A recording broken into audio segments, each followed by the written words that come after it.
जीना जीना बजाओ धीमा धीमा।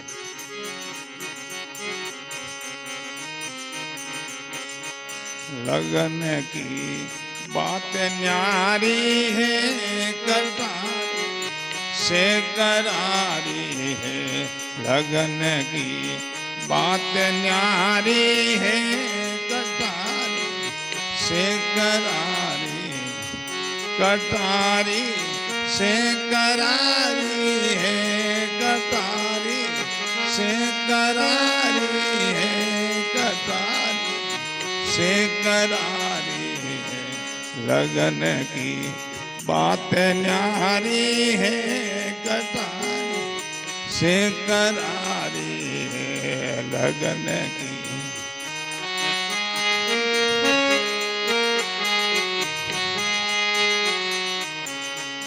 लगी मंग सूर्य के ऐसी करी दिन देख लो जैसी।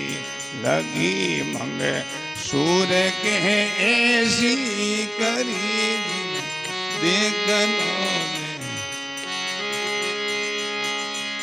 अनल हक केतयों बाणी, अनल हक केतयों बाणी। चढ़ी वो सोड़ी नहीं मानी, अनल हक केतयों बाणी। चढ़ी सोड़ी नहीं मानी। लगन की बात न्यारी है, कटारी से करारी है। लगन की बात न्यारी है, कटारी से करारी है।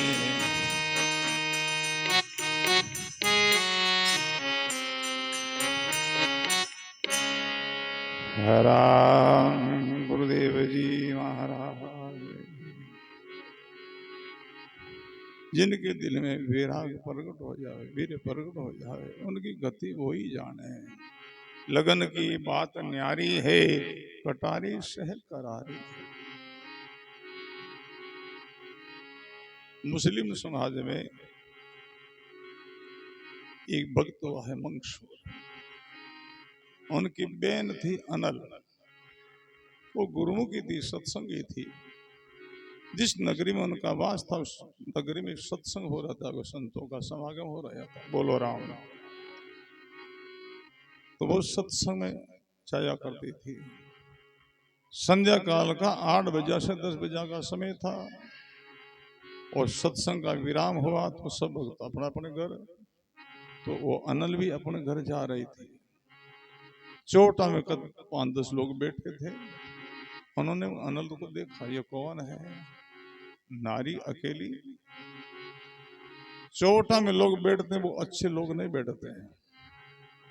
अच्छे लोगों की बैठक चौटा नहीं है, अच्छे लोगों की बैठक है मंदिर, अच्छे लोगों की बैठक है रामद्वारा, अच्छे लोगों की बैठक है ये सत्संग। चोटा में करीब लोग निंदक लोग भी बैठते हैं। बैठ बैठा सब गाँव रही हर बार सबरी निंदा कर ले, सब हुड़ कर लेगा। बोलो राम। तो बे अनल को देखा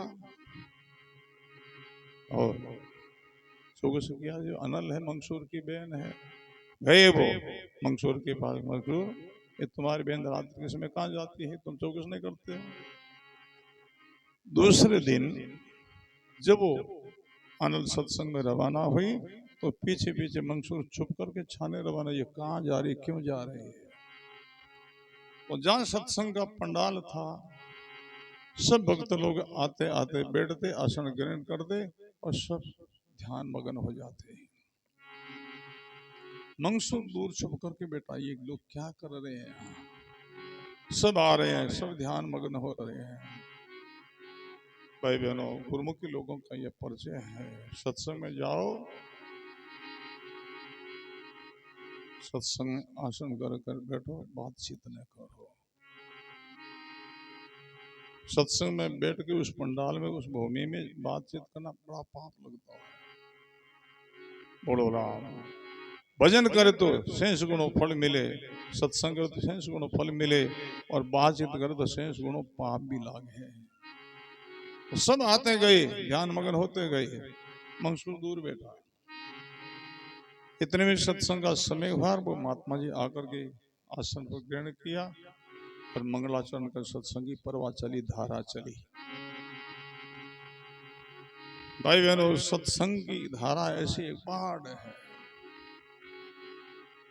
बाढ़ आवे ना, जो गंगा में नानो नहीं चाहिए, बाढ़ तो बवारी में ले जाओ, जबरदस्ती ले जाएगा। ऐसी सत्संग की बाढ़ है। मंसूर दूर बैठा चुप करके, पर भाई बहनों जिज्ञासु होते हैं, शब्द कहीं भी पहुंच जाता है। शब्दवान गुरुदेव का क्या नेड़ा क्या दूर, जो लागे सो उबरे सुमरण लागा शोर। पास में बैठे वो वंचित रह जाते हैं, दूर बैठे वहां चोट कर जाता, शब्द वहां पहुंच जाता है। बोलो राम। मंसूर दूर बैठा है, वहां शब्द टक्कर कर गया। यथार्थ सत्संग चलता था। तो ही ब्रह्म है, जीव ही ब्रह्म है, जीव ही राम जी है। राम जी में जीव आत्मा कोई भेद नहीं है। ऐसा यथार्थ सत्संग चलता था। पीछे वो मंसूर बैठा था, लगी टक्कर और हुआ आत्मज्ञान। ज्ञान रो भी नशो आवे, क्यों शराबी पर नशो तो बके ना, बकवास करे ना, ऐसे ज्ञान रो भी नशो आवे। मंसूर आयो ज्ञान रो नशो, बकवास करने लगो एम ब्रह्मा से मैं ही खुदा हूं। अनल हक। लोग उनकी भाषा सुनकर के ये पागल हो गया है। बादशाह का राज था, बादशाह के सामने जाकर शिकायत की, मंसूर अपना आपको खुदा घोषित करता है। बादशाह ने बुलाया, कौन हो? बोले खुदा। बादशाह की उनकी भाषा समझ में नहीं आई। संतों की भाषा तो संत ही समझे भाई, ये तो पूर्व की भाषा है। मैं पूर्विया पूर्व देश रो मारी बोली लखे ने कोई, जो मेरी बोली लगे जिन भाग पूर्व ला हो। बोलो राम। भाषा भी नहीं समझ पाए उनकी भाषा में। अपना आप को आत्मा सिद्ध करके वो कहता मैं ही खुदा हूं, आत्मा परमात्मा दो नहीं एक ही है। इस सिद्धांत से वो कहता मैं ही खुदा हूं। ऐसा समझा नहीं। और बोल इस भाषा को छोड़, बाकी सूली चढ़ाई जाएगा। बोले चढ़ाओ, शरीर का प्रारब्ध है, सूली चढ़ना चढ़ेगा, पर अब मिथ्या नहीं बोलो, झूठ गणो बोलियो इतना दिन। बोलो राम। अब सदगुरु मिल गए, सत्संग में, अब मैं क्यों मिथ्या बोलूं? जो आगे अनजान किया अब होवे नहीं वैसी हो, रीति सकल संसार के सब लगे अनेसी हो। अब मिथ्या नहीं बोलो। बादशाह ने सूली चढ़ा, नहीं घबराया। सूली चढ़े फिर भी कोई आवाज आ रही है, अनल हक अनल हक। जला लोगों ने कहा महाराज वो तो सूली पर चढ़ा, फिर वही भाषा बोलता है। बादशाह ने करनी चलाओ, शरीर का टुकड़ा टुकड़ा कर दो।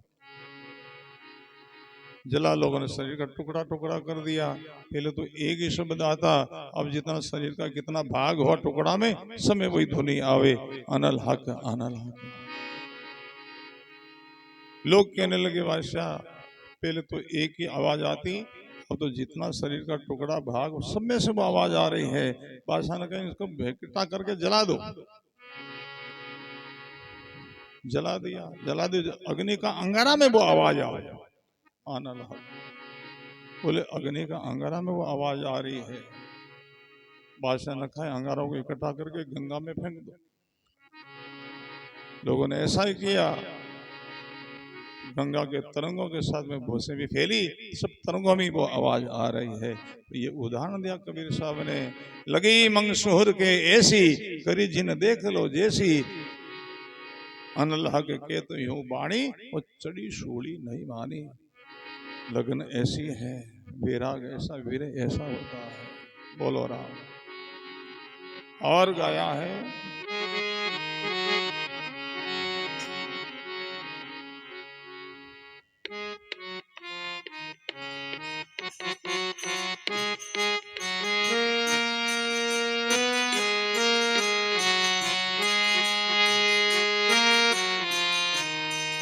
लगी सुल्तान के भाई, तजदीनी बल की बादशाही। लगी सुल्तान के भाई तजदी बल की बंद छोड़ से उरिया त्याग दी आटारे लगे तुरिया छोड़ से उरिया त्याग दी आटारे लगे तुरिया लगन की बात न्यारी है कटारी से करारी लगन बोलो कटारी से करारी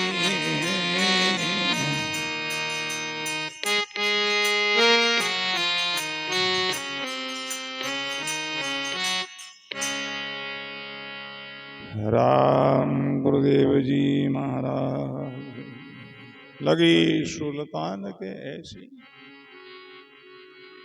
सुल्तान साहब के बांध के सबक की लगी टक्कर चोट हुआ वैराग्य सुल्तान साहब बाहर घूमने के लिए निकले मेल से दासी को आज्ञा करी दासी हमारे सेज का ठीक संभाल करना सजावट करना तैयारी करना सुल्तान साहब बाहर गए दासी ने सेज का संहार किया विचार किया बादशाह तो बाहर है इस सेज का कैसा आराम कैसा सुख कैसी मौत थोड़ी मैं अनुभव कर लूं दासी सेज पर लेट गई नींद लग गई सुकरी सेज थी इतने में सुल्तान साहब बाहर से मेले में आया आगे दासी सेज पर सोई है सुल्तान साहब को रोष आया गुस्सा आया दासी हम मर्यादा का हमारे सेज पर बादशाह सुल्तान मारपीट करने लगा एक डंडा मारा नींद खोली दूसरा डंडा मारा से उड़कर खड़ी हुई तीसरा डंडा मारा तब दासी खूब हंसने लगी खूब खिलने लगी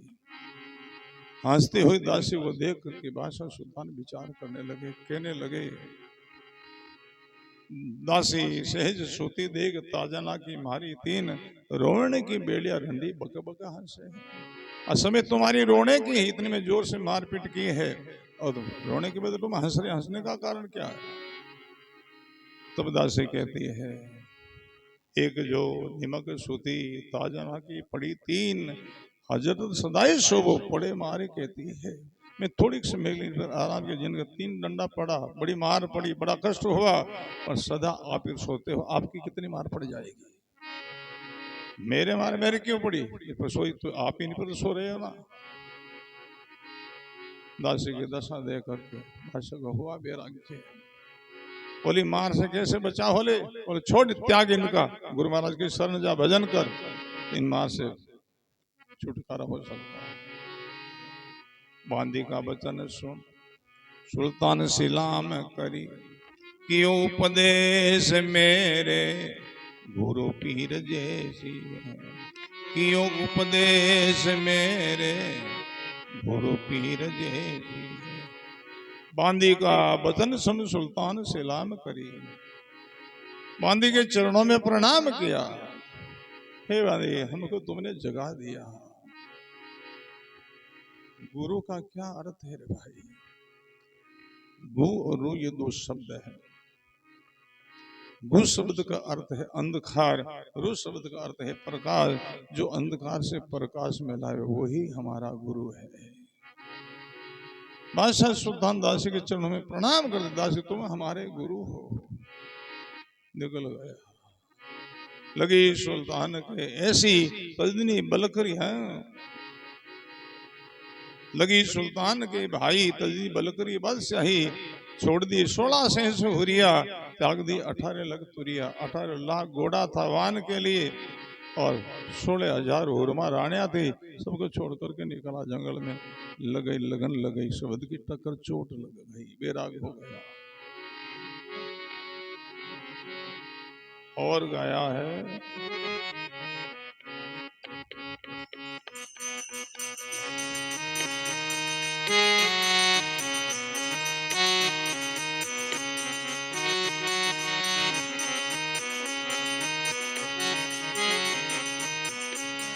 जिनन की पीड़ है न्यारी, क्या जाने बांझवा नारी।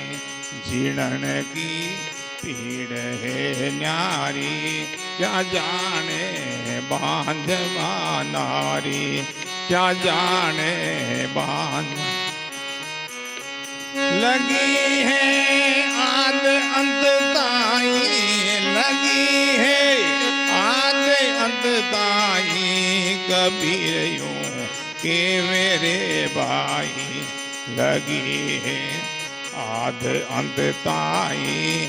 कबीर यूं के मेरे भाई, लगन की बात न्यारी है, कटारी से करारी। लगन की बात न्यारी है, कटारी से। लगन की बात न्यारी है, लगन की बात न्यारी है, कटारी से करारी है। से करारी, लगन की बात न्यारी है, कटारी से करारी।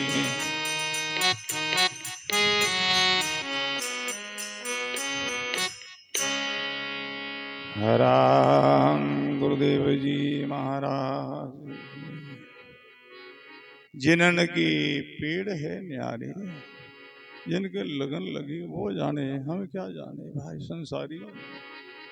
जिनका उदाहरण दिया है सबकी बात समझ में आ जावे।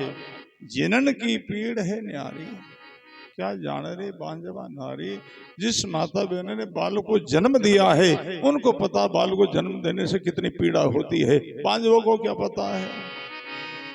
क्या जाने रे बांझवा नारी, लगी है आद अंत ताही। कबीर यूं के मेरे भाई, आद अंत तन लगन मेरे वैराग व्याकुलता आ रहा है। ऐसे जीवन में मेरी व्याकुलता हो।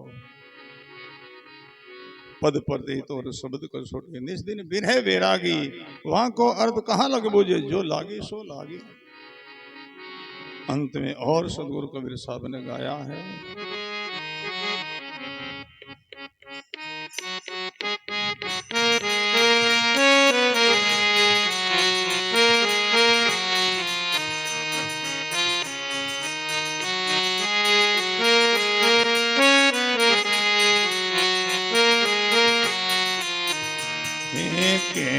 कबीर उन तत् को खोजा, मानो सीख हमार। कबीर उन तत् को खोजा, मानो सीख हमार। काल मकाल कभो नहीं व्यापे, काल मकाल कभो सद करो रखवाणी में, हे सदा करो रखवाणी। हे बोझ सबद उपदेशा हंसा, बोझ सबद उपदेशा। हे बोझ सबद उपदेशा,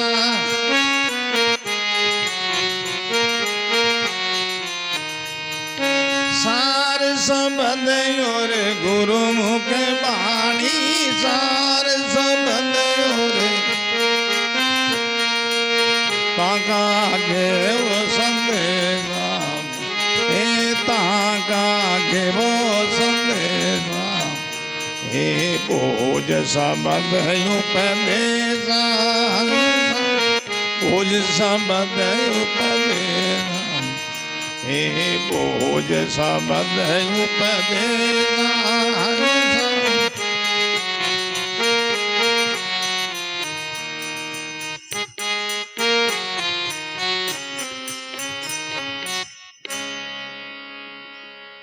राम गुरुदेव जी महाराज। कहें कबीर उन तत्व को खोजो, उन परमात्मा तत्व को खोजना चाहते हो, पाना चाहते हो तो मानो सीख हमारी। हमारी शिक्षा मानो, हमारा शब्द मानो, पीछे जो बताया उस शब्दों का धारण करो, आदर करो। कहीं कबीर उन तत्व को खोजो, मानो सीख हमारी। कहाड़ महाकहाड़ कबो नहीं व्यापे, मैं सदा करूं रखवाड़ी। उन जीवों की रक्षा करो। काल महाकाल से, काल एक महाकाल कहलाता है। काल सबका ग्रास करता है।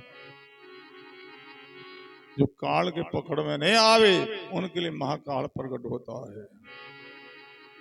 रावण काल को अपने अधीन कर लिया, बस में कर लिया। उसमें ध्यान देना है। निर्भय हो गया, सब काल मारता है, काल हमारे अधीन, हमारा अब कौन बिगाड़ सकता है। तब राम ने अनति शुरू की, अन्याय शुरू किया, अनर्थ शुरू किया। और जब राम और रावण के युद्ध होने लगा, राम रावण पर तीर बाण का प्रहार करता है, मरता ही नहीं है। प्रश्न पर ध्यान देना। कितने समय तक युद्ध होता रहा, रावण मरा नहीं। विभीषण जी आए, बस जो पता था कि इनकी मृत्यु कैसे हो गई। घर फूटा रावण मरियो, ऐसे आज भी कहावत चाले, भाई भाई में फूट पड़ जाए ना, नर नर लोग ताने फंसे बहने। भया में एकता वे तो सब लोग भेरे वे, डर रहे। घर फूटा रावण मरियो, घर में भया में फूट पड़ी, रावण मारियो के विचार, बाकी रावण को कौन मारने वाला था। विभीषण ने इशारा किया, प्रभु जल्दी मारो इनको, इनसे क्या खेल खेल रहे हो, पापी को जल्दी मारना पुण्य होता है। भगवान राम कहने लगे, मैं मारना चाहता हूं, नहीं मरता, नहीं करो क्या। तब विभीषण ने कहा, ऐसा करो, नाभि के अंदर अमृत है, नाभि का निशान करो, अमृत का शोषण करो, तब ये रावण मरेगा। भाई बहनों, काल को रावण ने जीत लिया। रावण को ये पता नहीं था कि महाकाल भी कोई होवे, काल के ऊपर कोई महाकाल है, ये पता नहीं था। भाई बहनों, रावण का संहार करने के लिए रामचंद्र जी महाकाल का रूप लिया और संहार कर गए। तो कबीर साहब कहते, मैं दोनों की रक्षा करूंगा, काल की और महाकाल दोनों की। काल महाकाल कबू नहीं व्यापे, मैं सदा करूं रखवाड़ी। हंसा बुझ शब्द उपदेशा, सार शब्द और गुरुमुख वाणी, ताका क्या हो संदेशा। बड़ा सुंदर प्रसंग है, बड़ी सुंदर गुरुमुख वाणी है। धोलिया परिवार को बड़ो भाव, बड़ा स्नेह।